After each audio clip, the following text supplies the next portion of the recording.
जय श्री राधा कृष्ण। देखिए, मनुष्य हर क्षेत्र में और अपने हर कार्य में सफलता प्राप्त करना ही चाहता है और मनुष्य की इस चाहत को बड़ी ही आसानी से पूरा करती है हमारी सफला एकादशी। देखिए, सफला एकादशी अपने नाम के अनुसार मनुष्य की मन की इच्छाओं को, कामनाओं को पूरा करती है और श्री हरि की कृपा भी प्राप्त करवाती है। देखिए, आज के इस वीडियो में मैं आपको अति पावनी सफला एकादशी की बहुत ही पावन कथा सुनाने वाली हूँ। प्रेम, मन और भाव से सुनिएगा, क्योंकि सफला एकादशी की कथा सुनने मात्र से हमारे मन की सभी इच्छाएं पूरी होती हैं। तो देखिए, जरा आप सोचिए, केवल कथा सुनने से जब हमारी मन की सभी इच्छाएं पूरी होती हैं, हमारी कामनाएं पूरी होती हैं, तो देखिए, भावपूर्वक व्रत करने और श्रद्धा पूर्वक पूजा करने से कितना ही पुण्य मिलता होगा। तो चलिए कथा प्रारंभ करते हैं। एक समय श्री कृष्ण और अर्जुन का संवाद चल रहा था। अर्जुन श्री कृष्ण से सभी एकादशियों की कथा सुनने की प्रार्थना कर रहे थे, तो श्री कृष्ण ने उन्हें अति पावनीय मोक्षदा एकादशी की कथा सुनाई। मोक्षदा एकादशी की कथा सुनकर अर्जुन बोले, हे कृष्ण, मैं मोक्षदा एकादशी की कथा आपसे सुनकर धन्य हो गया हूँ। अब आप मुझे पौष मास के कृष्ण पक्ष की एकादशी की कथा सुनाइए और बताइए कि इसका क्या नाम है और इस दिन किस देवता की पूजा होती है और इसका क्या विधान है, और मुझे इसका विधान आप विस्तार से समझाइए। अर्जुन की जिज्ञासा देखकर भगवान श्री कृष्ण ने कहा, हे कुंती पुत्र, तुम्हारे प्रेम के कारण मैं तुम्हारे प्रश्नों का विस्तार में ही उत्तर देता हूँ। अब तुम इस एकादशी का व्रत महत्तम सुनो। हे पार्थ, इस एकादशी के द्वारा भगवान विष्णु को शीघ्र ही प्रसन्न किया जाता है। पौष मास के कृष्ण पक्ष की एकादशी का नाम सफला है और इस दिन श्री हरि विष्णु भगवान की पूजा की जाती है। पूरे विधि विधान से पूजा करके श्री हरि विष्णु भगवान को प्रसन्न किया जाता है। हे पांडु पुत्र अर्जुन, इसे सत्य ही जानो। जैसे नागों में शेष नाग, पक्षियों में गरुड़, ग्रहों में सूर्य और चंद्र, यज्ञों में अश्वमेघ यज्ञ, देवताओं में श्री हरि विष्णु, उसी प्रकार व्रतों में सबसे उत्तम व्रत एकादशी का व्रत है। हे अर्जुन, एकादशी का व्रत करने वाले व्यक्ति भगवान श्री हरि विष्णु को अति प्रिय हैं। इस एकादशी में नींबू, नारियल, नैवेद्य आदि अर्पण करके भगवान नारायण की पूजा करनी चाहिए। मनुष्य को 5 सहस्त्र वर्ष तपस्या करने से जितने पुण्यों का फल प्राप्त होता है, वो पुण्य फल श्रद्धा पूर्वक रात्रि जागरण सहित सफला एकादशी का व्रत करने मात्र से ही प्राप्त हो जाता है। भक्त वत्सल भगवान श्री कृष्ण कहने लगे, हे कुंती पुत्र, मैं तुम्हारे स्नेह के कारण अब तुमसे एकादशी व्रत की कथा सुनता हूँ। ध्यान लगाकर इसे सुनो। प्राचीन समय में चंपावती नगरी में महिषमान नामक एक राजा राज्य करता था। उसके 4 पुत्र थे।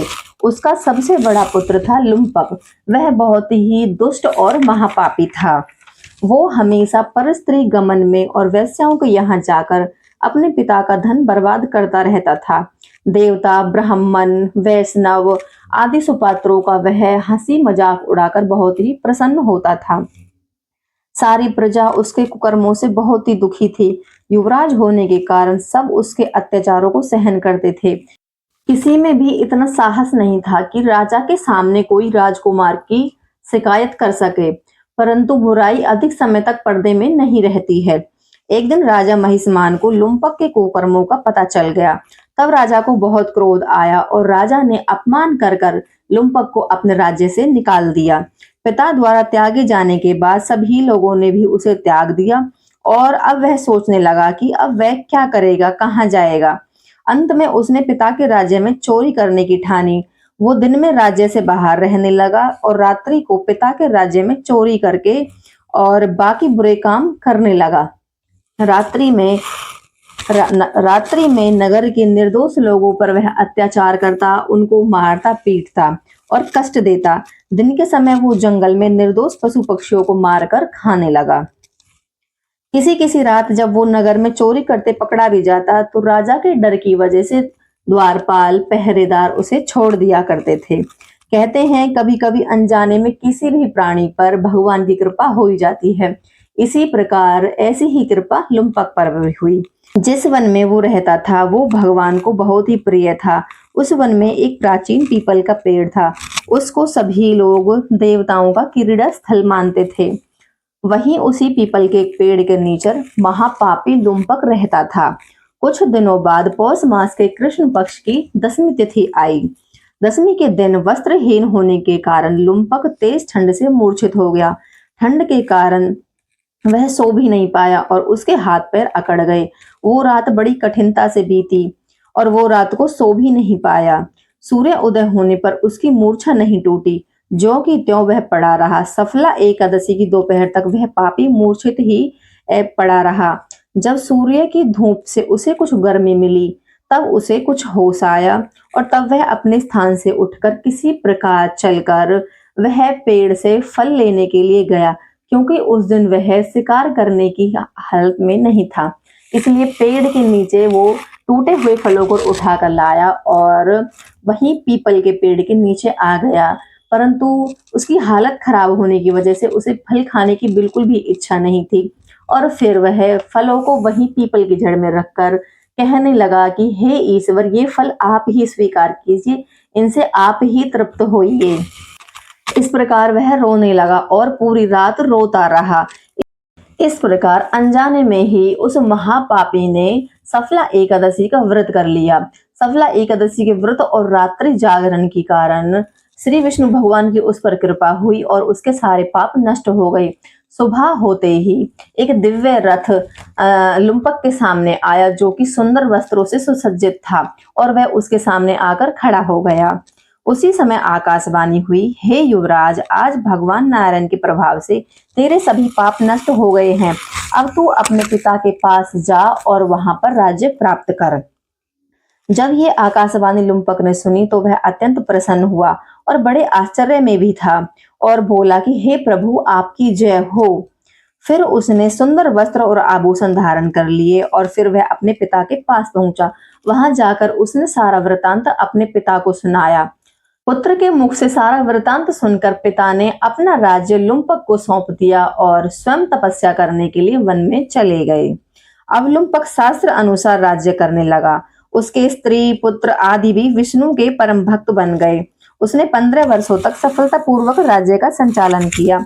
उसको मनुप नाम का एक पुत्र भी प्राप्त हुआ और उसने जब पुत्र बड़ा हो गया तो सारा राज्य अपने पुत्र के हाथों में सौंप दिया और स्वयं श्री कृष्ण की भक्ति में रम गया।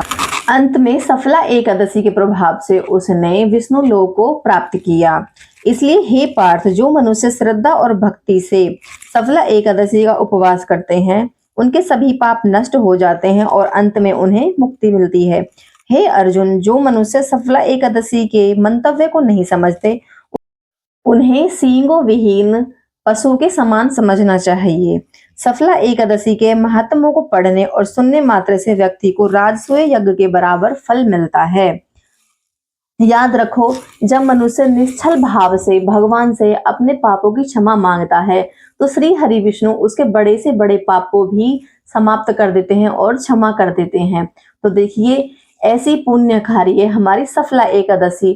तो भाव से, प्रेम से सफला एकादशी का व्रत जरूर ही करें और इसकी व्रत कथा आप जरूर ही सुने। आशा करती हूँ हमारे द्वारा सुनाई गई सफला एकादशी की अति पावनी कथा आपके लिए उपयोगी रही होगी। ज्ञान बांटने से बढ़ता है, इसलिए वीडियो को ज्यादा से ज्यादा लोगों को शेयर कीजिए। Please like, share and subscribe. Thank you. Radhe Radhe.